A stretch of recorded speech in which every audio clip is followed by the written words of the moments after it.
શ્રી ગણેશાય નમઃ। મિત્રો, આપ જોઈ રહ્યા છો યુટ્યુબ આપણી ચેનલમાં તમારું હાર્દિક સ્વાગત છે। અને આજે આપણે કથા સાંભળવાની છે, દેવ દિવાળીની કથા। તો મિત્રો, કથા સાંભળતા પહેલાં તમે મારી ચેનલમાં નવા હોય તો મારી ચેનલને સબસ્ક્રાઈબ કરી બેલ આઇકન પ્રેસ કરી દેજો।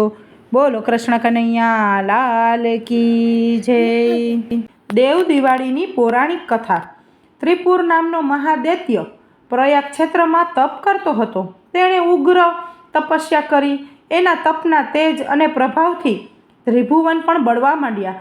એને સંમોહિત કરવા દેવોએ અનેક અપ્સરાઓ મોકલી અને વિવિધ ઉપાયો કર્યા, પરંતુ તપસ્વી દૈત્ય ચલિત થયો નહીં અને કામ, ક્રોધ કે લોભને પણ વશ થયો નહીં।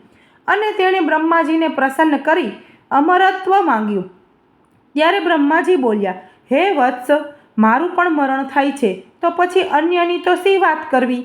શરીરધારીઓ માટે મરણ અનિવાર્ય છે, એટલે મારી પાસેથી અન્ય વરદાન માંગી લે।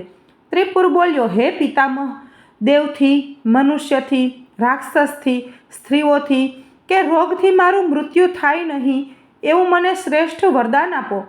તથાસ્તુ કહીને બ્રહ્મદેવ સત્યલોકમાં ગયા। ત્રિપુરાસુરને વરદાન પ્રાપ્ત થયું છે એ સમાચાર સાંભળી અનેક દૈત્યો એની પાસે આવ્યા।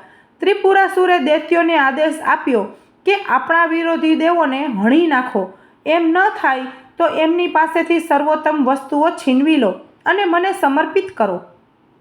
દૈત્યરાજ ત્રિપુરની આજ્ઞા થતાં સર્વ દૈત્યોએ સર્વ દેવોને, સર્પોને અને યક્ષોને બંદીવાન બનાવી ચોતરફ હાહાકાર મચાવી દીધો। વિશેષમાં ત્રિપુરના વચનોને અનુસરતા વિશ્વકર્માએ ત્રિપુરની રચના કરી, જે તેજ ગતિથી ઉડનારા ધાતુના વિમાન જેવા 3 પુર હતા। ત્રિપુરાસુર એક પુરથી પાતાળમાં, એક પુરથી સ્વર્ગમાં અને એક પુરથી પૃથ્વી પર ઈચ્છા અનુસાર વિચરતો અને વિનાશ સર્જતો। દેવો ત્રસ્ત અને લાચાર બન્યા। આગળની કથા અનુસાર ઇન્દ્ર, બ્રહ્મા અને વિષ્ણુ તેમજ નારદ મુનિનું મિલન થયું। સૌએ શિવજીને મળી ત્રિપુરાસુરના સંહાર માટે તેમનું શરણ સ્વીકાર્યું। દેવર્ષિ નારદજીની માયાથી પ્રેરિત ત્રિપુરાસુરે કૈલાસ પર આક્રમણ કર્યું। 3 દિવસ સુધી સર્વ એકત્રિત દેવો સાથે ત્રિપુરાસુરે મહાયુદ્ધ કર્યું અને કાર્તિક માસની શુક્લ પક્ષની પૂર્ણિમાને દિવસે ભગવાન શિવજીએ એક જ બાણથી ત્રિપુરાસુરને મારી નાખ્યો। એટલે સર્વ દેવો પ્રસન્ન થયા। હર્ષોલ્લાસથી દેવોએ સદાશિવને પ્રસન્ન કરવા દીપ સમર્પિત કર્યા અને દિવાળી જેવો ઉત્સવ પણ ઉજવ્યો। આથી આ દિવસે દેવ દિવાળી તરીકે ઓળખવામાં આવે છે। કાર્તિક પૂર્ણિમા દેવ દિવાળીના દિવસે જે કોઈ વ્યક્તિ પરમાત્માનું સ્મરણ કરી 7-24 દીવા કરે એ સર્વ પાપોમાંથી મુક્ત થાય છે।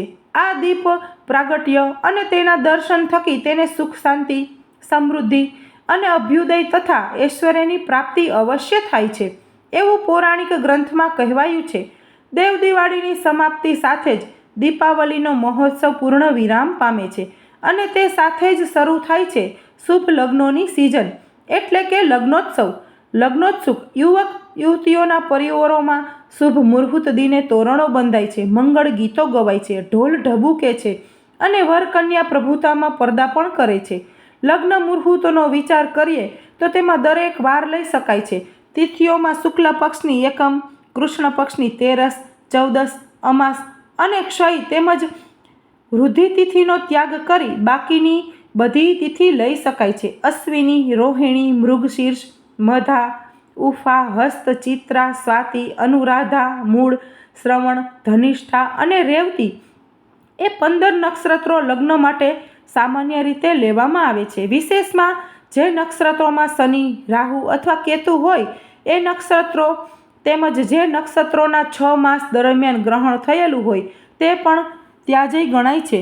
દિવાળી એ સ્વચ્છતા, પ્રકાશ, આનંદ અને ઉત્સાહનું મહાપર્વ છે અને તેના અંતિમ ચરણમાં દેવ દિવાળી એ જાણે મહાપર્વના સમાન રૂપે ઉજવાય છે। બોલો કૃષ્ણ કનૈયા લાલ કી જય।